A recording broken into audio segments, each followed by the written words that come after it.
Hey everyone, welcome to Next Up Live. I'm Ben Hallbrooks, your host here at NXTsoft, and we get to talk about cybersecurity, fintech. If you've never been with us before, a little bit behind the scenes here at NXTsoft. So today I have actually, if I'm correct on this, my first repeat guest is Will Taylor. So Will, you have the honor of being on now twice with me because we talked about election cybersecurity back in November.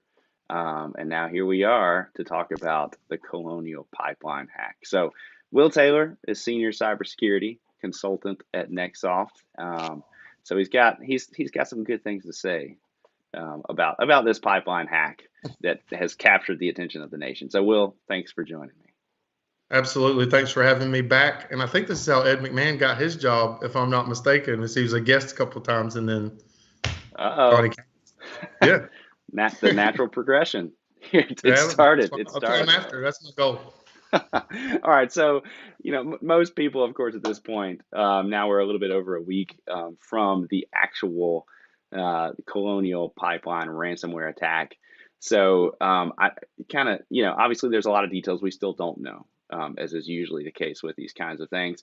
But if you could just paint a picture, for those the non-technical of us, like what happened? How does an IT hack lead to the shutdown or the halt of a major fuel supply for the East Coast? I mean, I think I read 2.5 million barrels per day of fuel shipments were halted, and I think Colonial Pipeline ended up paying 5 million around about to the hacking group. So how does that take place? And really the interesting thing is that it got in the news last week. But typically in this kind of situation, if you hear about it, slash by the time you hear about it, there has been so much work and depending on whether or not, the group that's been targeted or impacted has any kind of incident response plan or business continuity planning in place or anything else. They've probably been working on this for quite some time. It probably happened well before we ever heard about it, right? So there's also a lot to consider about the requirements on reporting and that kind of thing based on your industry or which state you're located in. That's one thing too, from state to state. A lot of the reporting requirements are different. So by the time we heard about this, there had probably been days, if not weeks, of scramble trying to figure out what happened. And as far as the specifics of how it happened, there's nothing concrete out there about it came in through, phishing email or they had a outdated, firewall rule or whatever it might have been. So there hasn't been any official word on that.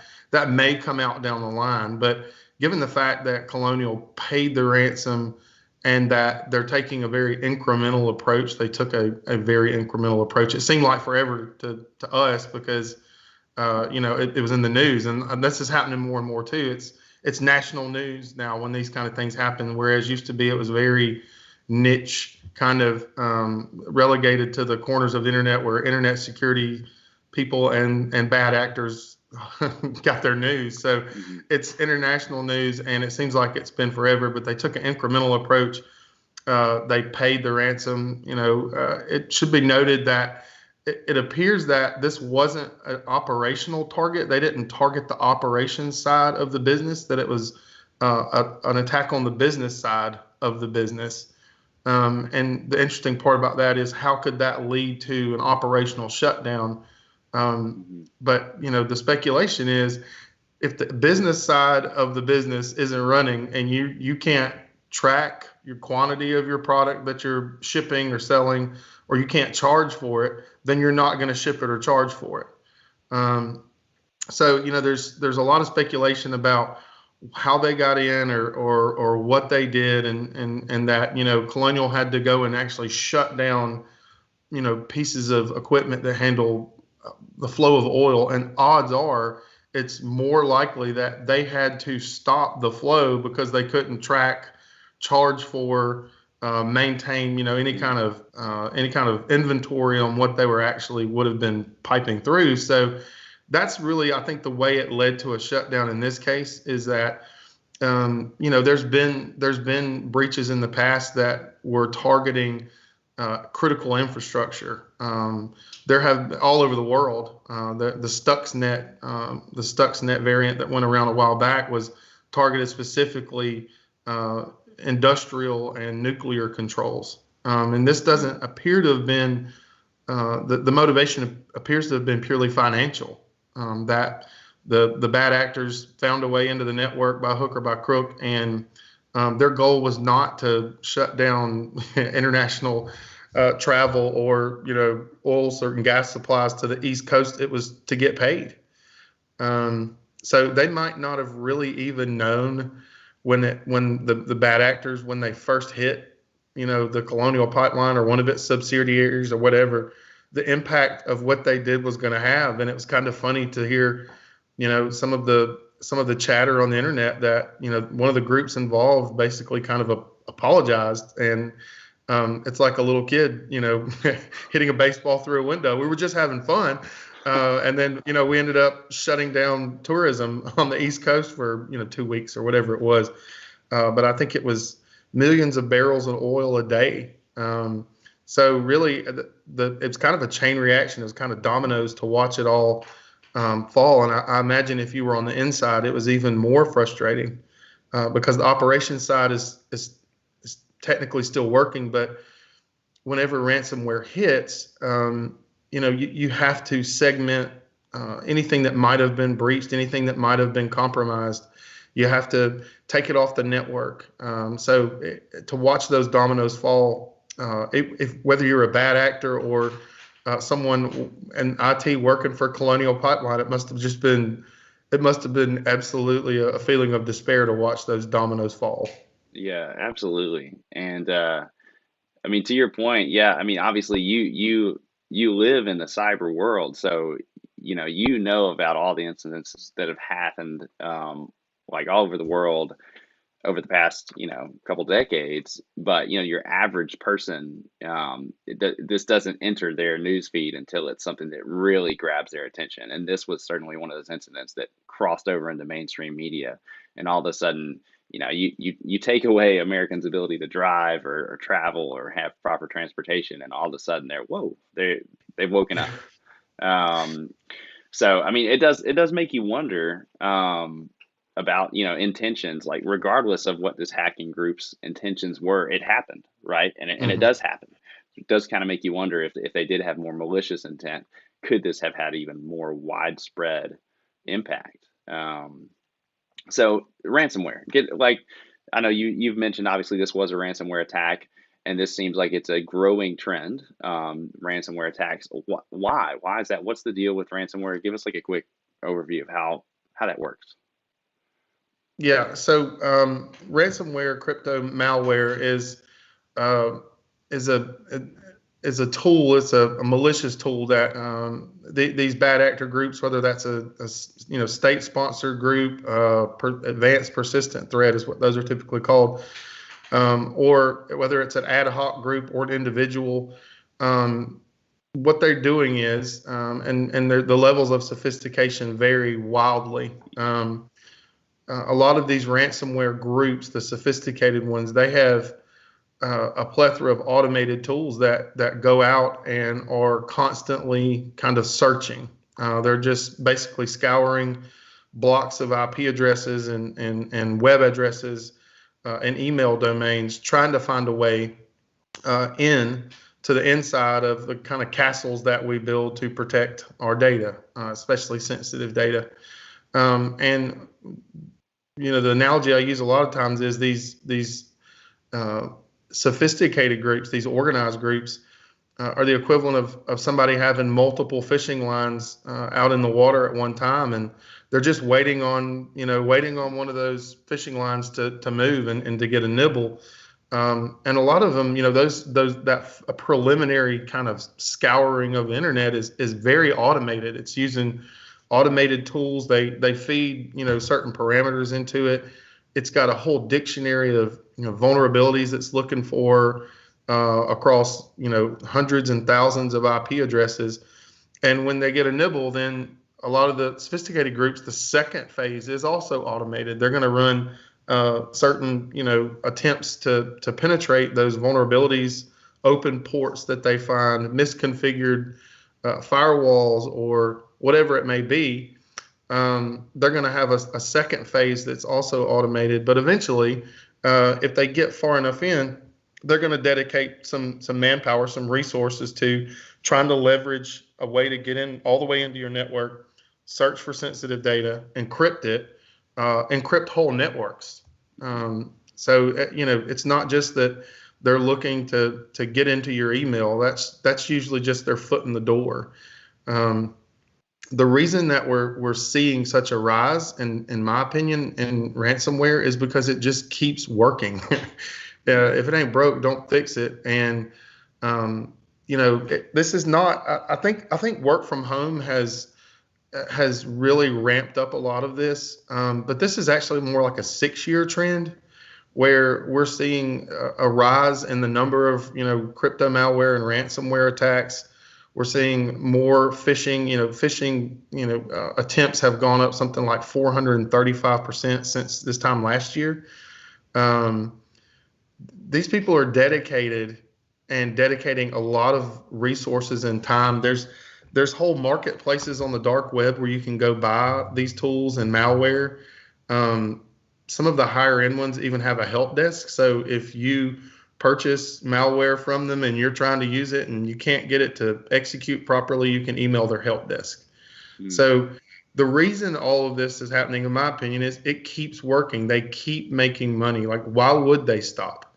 It's not a matter of why would someone do this. It's a matter of why would they stop? They're making money hand over fist. Frankly, in some of the places in the world where there's not that many other opportunities to work in IT, or maybe the pay scales where they aren't nearly as high, and the ways they're making money are just lucrative.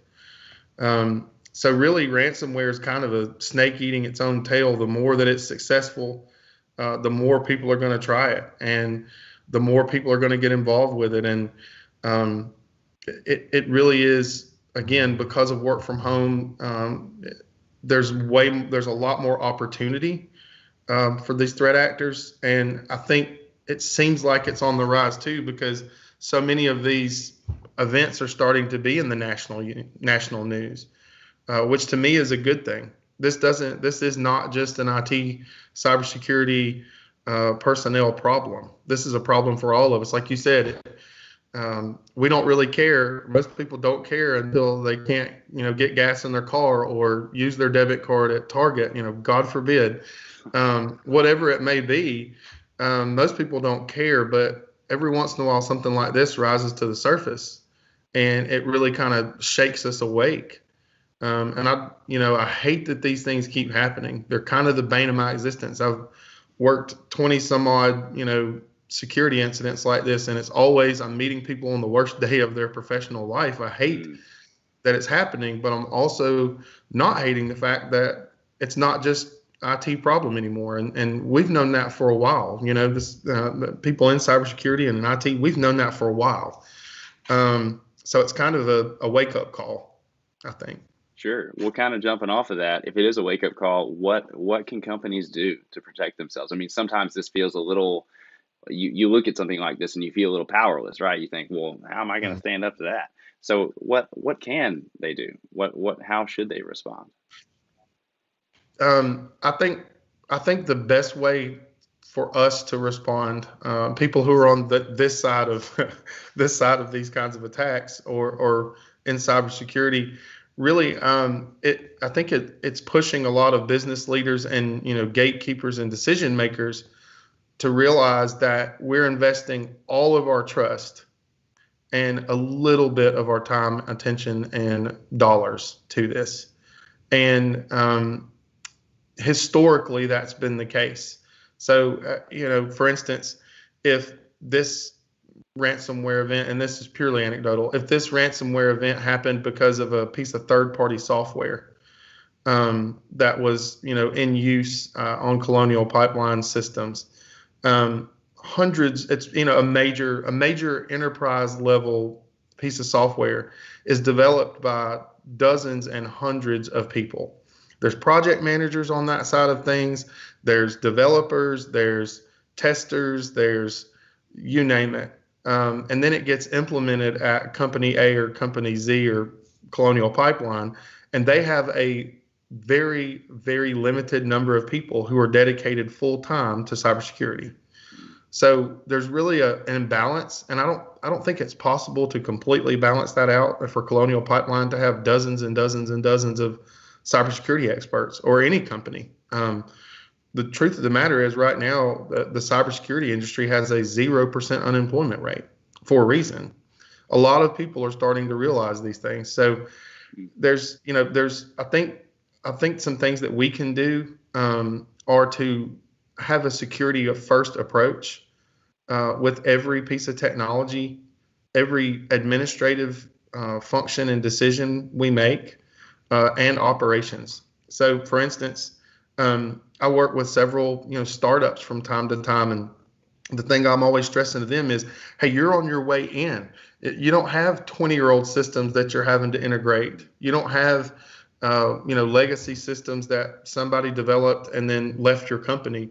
You literally have the ability to do it all kind of from the beginning and think about security on your way up, on your way in.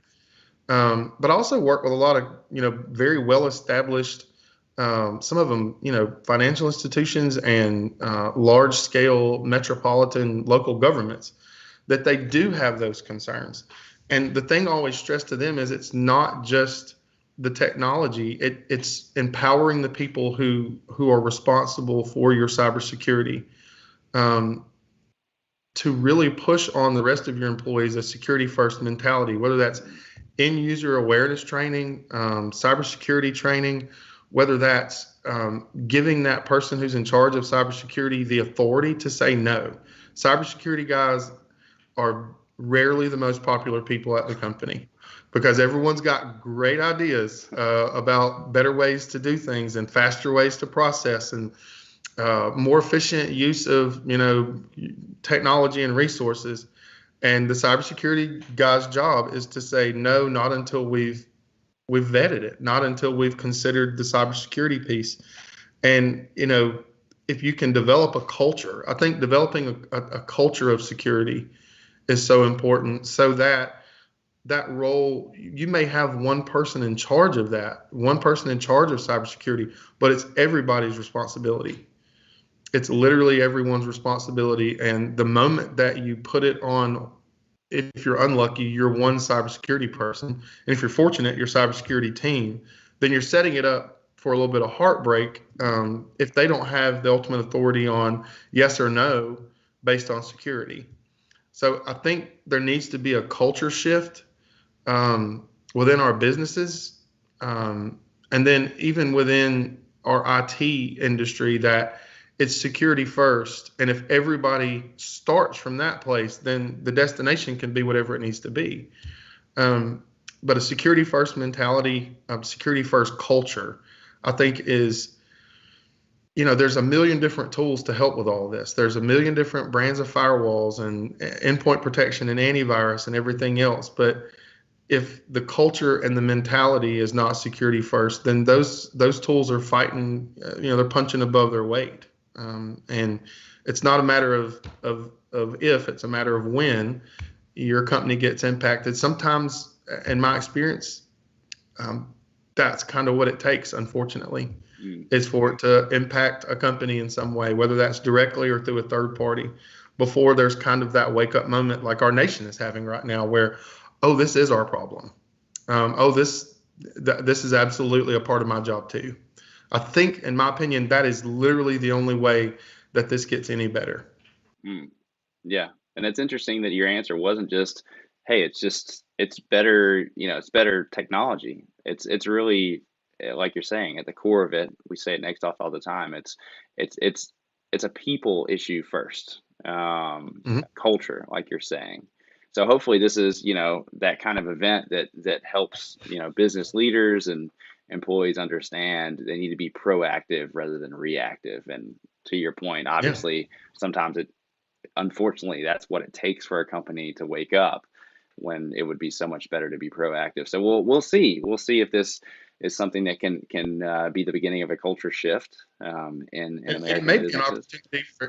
opportunity for some businesses to take that approach of we can learn from other companies' mistakes, Right. um, and not wait for it to show up at your door. Absolutely. All right. Well, that's super helpful. I'll say to anyone watching, if you've got any other questions about this or anything that Will has brought up, leave them in the comments below. We'd love to hear from you and get back with you. And Will, thanks again for your Thanks. expertise. Yeah, man. Good Appreciate talking it. to you. All right. See ya.